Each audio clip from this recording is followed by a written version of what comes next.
A Century of Danger: The 10 Greatest Political Thrillers of the Last 100 Years. Ranked.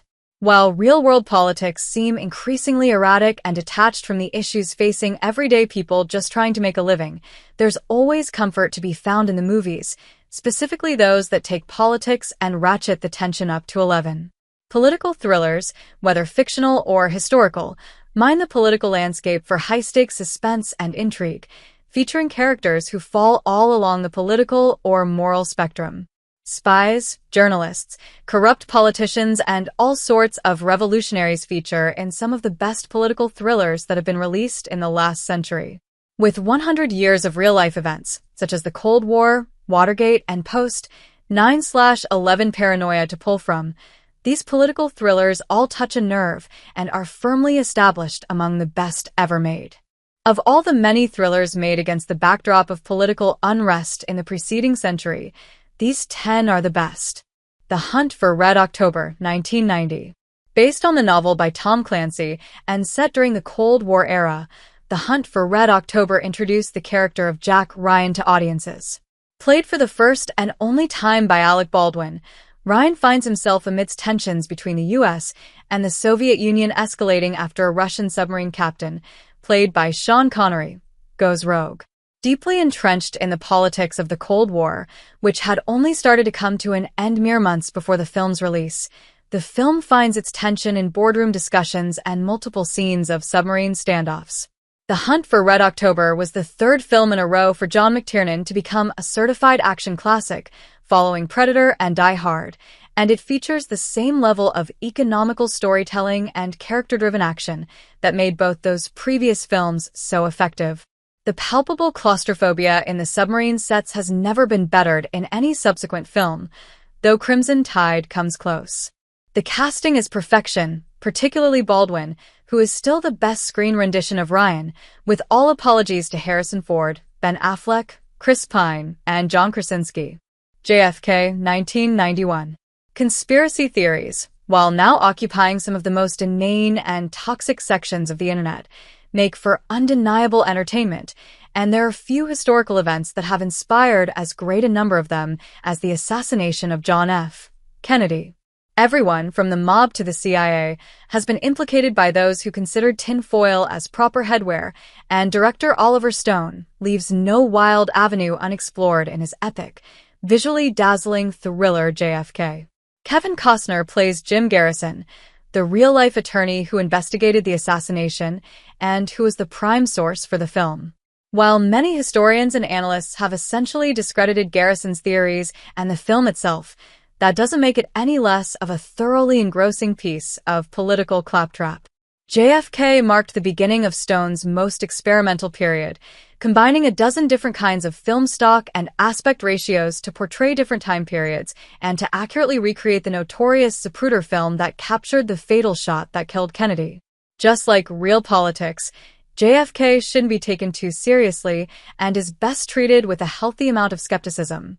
It also makes for a great political thriller pairing with any combination of other Costner-starring films like the pulpy No Way Out or the underrated Cuban Missile Crisis drama 13 Days. Zero Dark 30, 2012. Another historical film that has had some major challenges to its accuracy, but is nonetheless a tense piece of thrilling filmmaking, Kathryn Bigelow's Zero Dark 30 dramatizes the hunt and ultimate killing of Osama bin Laden while also providing a summation of one of the darkest chapters in American politics in the decade following 9/11. Starring Jessica Chastain as a composite character leading the charge in the pursuit of bin Laden, the film also uses her as an audience surrogate to provide a sort of emotional catharsis for the increasing disillusionment and fear that had dominated American discourse since the World Trade Center attack. The film was, unsurprisingly, controversial upon its release, due to the aforementioned issues of historical inaccuracy as well as its questionable depiction of torture as an interrogation method. Bigelow and writer Mark Boal, as they did with their previous collaboration, The Hurt Locker, focus more on the emotional turmoil of the task of tracking down America's greatest enemy and the always present moral quandary of the ends justifying the means. The action, naturally, is sweat-inducing, particularly the climactic raid on bin Laden's compound, done in near dark and intense quiet. It's an intense antidote to the bombast found in more typical Hollywood action fare. 3 Days of the Condor, 1975. If there's any decade of filmmaking most readily synonymous with political thrillers, it's the 70s. With the fallout of the Vietnam War, the Watergate scandal, and a myriad of other moments of social upheaval, it was a time of great distrust that fueled a number of thrillers where the American government wasn't exactly a paragon of righteousness. Setting aside how uncomfortably familiar all of that might seem to the current political climate, movies like 3 Days of the Condor distill that paranoia into a taut and suspenseful thrill ride. Starring a late, great movie star Robert Redford, it sees a low-level CIA analyst who finds his entire office massacred, getting thrown into a conspiracy that seems to reach up the chain of command and into bloody dealings in the Middle East. As directed by Sidney Pollack, 3 Days of the Condor is expertly paced and executed, with a New York at Christmastime setting that provides a perfectly chilling incongruity to the political machinations of the plot. The cast around Redford is also excellent, with Faye Dunaway as an innocent woman who gets brought into the proceedings against her will and who has white-hot chemistry with him, and Max von Sydow as a cold-blooded assassin. The Day of the Jackal, 1973. A thriller as meticulous as the assassin at the center of its plot, The Day of the Jackal is based on the Frederick Forsyth novel of the same, which has been adapted twice since, but neither comes close to the white-knuckle perfection of Fred Zinman's film. Following the titular Jackal, an assassin hired to kill the French President Charles de Gaulle, the film revels in the minutiae as it details every step of his procedure to complete his assignment. Zinman, a director who could cross genres with relative ease, brings his documentary background and social realist style to give the film the same urgency and increasing tension as in his Western masterpiece, High Noon. The climactic Liberation Day sequence makes great use of this documentary aesthetic through the use of handheld cameras that filmed the real Bastille Day military parade, capturing real reactions from spectators who were unaware they were part of a film shoot. Despite being over 50 years old, The Day of the Jackal holds up remarkably well and is just as tense a viewing experience now, providing such simple thrills that no increase in budget or technology could ever improve upon. The Manchurian Candidate, 1962. Released during the Cold War when tensions between the U.S. and the Soviet Union were at a high due to the Cuban Missile Crisis, John Frankenheimer's The Manchurian Candidate, based on the novel by Richard Condon, plays on the fears and paranoia of communist brainwashing. After their army platoon is taken captive during the Korean War, their sergeant is turned into a sleeper agent who is then manipulated after returning home by his handler mother in an effort to further the career of his politician father. Both engaging with and satirizing the communist fears that were prevalent in the United States at the time, specifically in the wake of McCarthyism, the film works on multiple levels and remains relevant. Even with the Jonathan Demme-directed remake, which refocused the paranoia towards corporate influence in politics, the original remains the essential version. It benefits most from Frankenheimer's neo-noir visuals, most pronounced in the nightmare sequences, as well as the central performances by Frank Sinatra, Lawrence Harvey, and especially Angela Lansbury. The Manchurian Candidate is often cited as one of the most quintessential Cold War films, not only for its paranoid plot, but also for how it distinctly reflects the atmosphere of the year it was released. Blowout, 1981. From director Brian De Palma, this 80s mystery thriller updates the premise from Michelangelo Antonioni's Blow Up. While the original follows a photographer who discovers evidence of a murder in an enlarged photo, De Palma goes for a sound technician, played by John Travolta, who uncovers a political assassination from a recording.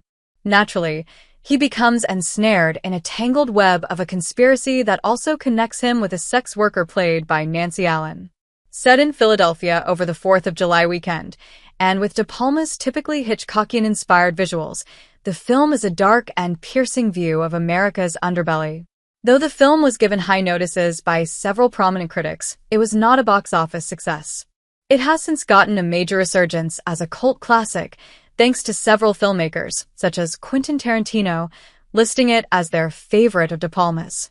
Travolta's performance is also arguably his best, along with Allen's terrific work, which fits as a companion to her performance in De Palma's previous film, Dressed to Kill, and John Lithgow's menacing role as a violent assassin. Blowout is one of the most stylish political thrillers ever made, and a good deal seedier than is typical of the genre. Z 1969.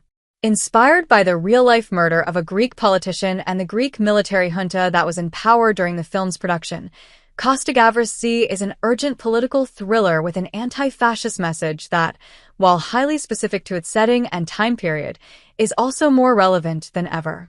As the militaristic government lies, intimidates, and silences witnesses to deny the truth of an assassination, and with a magistrate and journalist devoted to uncovering the truth, the film is overtly political at a time when many citizens across the globe were becoming increasingly disillusioned with governmental control and were reeling from years of political assassinations.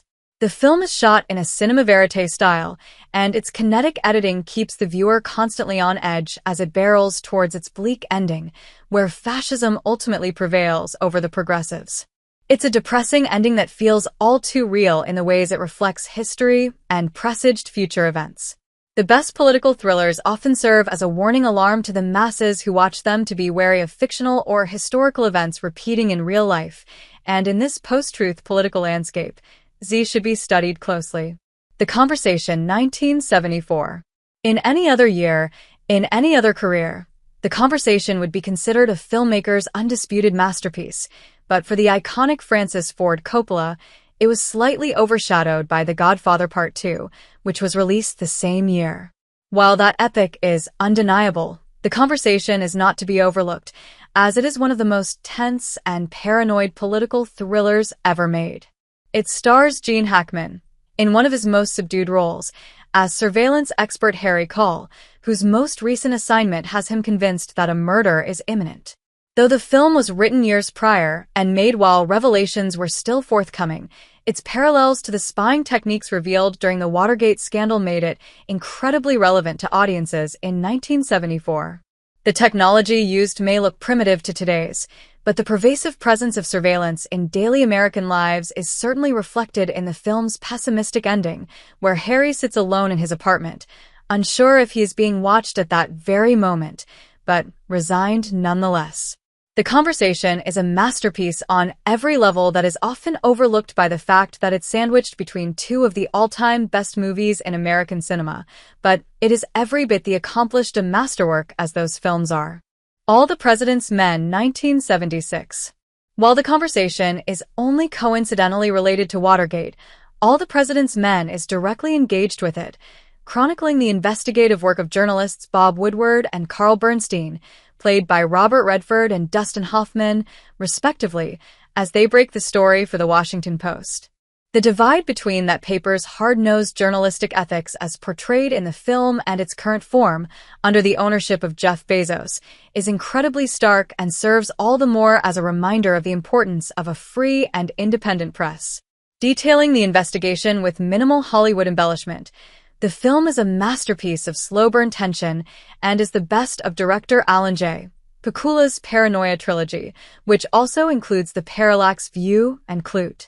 It's a smart, perfectly paced, authentic thriller that knows the power of its performances can serve as its narrative engine, as the two intrepid reporters pound the pavement in search of that increasingly rarest of American commodities, the truth. In the last 100 years, there has been no political thriller more urgent or perfect than All the President's Men.